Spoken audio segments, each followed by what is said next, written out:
I think he told her everything. He certainly showed her all his speeches. I'm sure he discussed everything with her. And she had very strong views.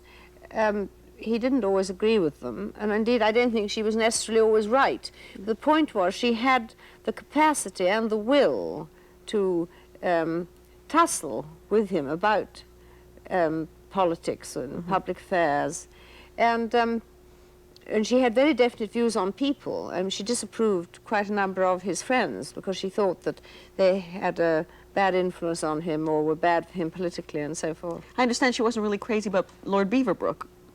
No, they had a long sparring match over the whole period of their friendship. But in their old age, they both laid down their arms. And Mussolini apparently impressed her, which is interesting. Oh, at her first meeting with him, yes. Well, her only meeting with him, yes. She was, apparently he was a very compelling personality. I don't think she was ever any time taken with the idea of fascism, but she was certainly, she wrote a very enthusiastic letter saying what an extraordinary personality he was. How did she feel about the marriage of Mrs. Simpson and the Prince of Wales? Well, of course, she took a different view from my father. She rightly construed what, in fact, the British people and the Commonwealth felt and expressed at the time, that in no way would Mrs. Simpson have been acceptable as Queen Consort.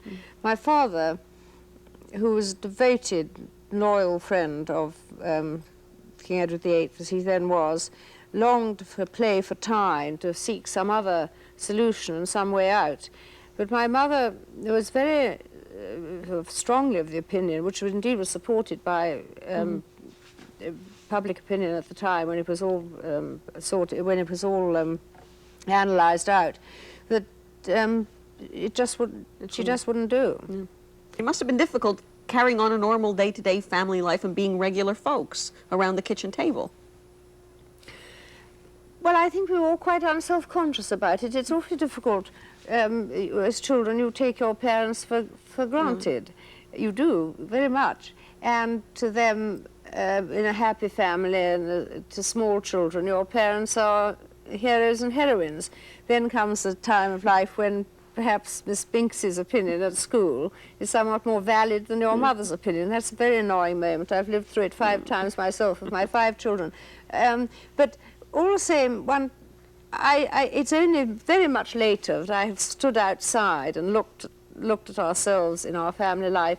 But they were enormously, my father particularly, natural and affectionate with us, and he loved having us around.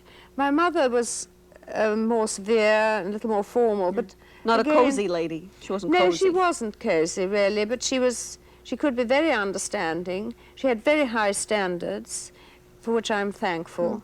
But our family life was very warm and they expressed their affection warmly and we expressed ours. I think we were very noisy when we were all together. Really?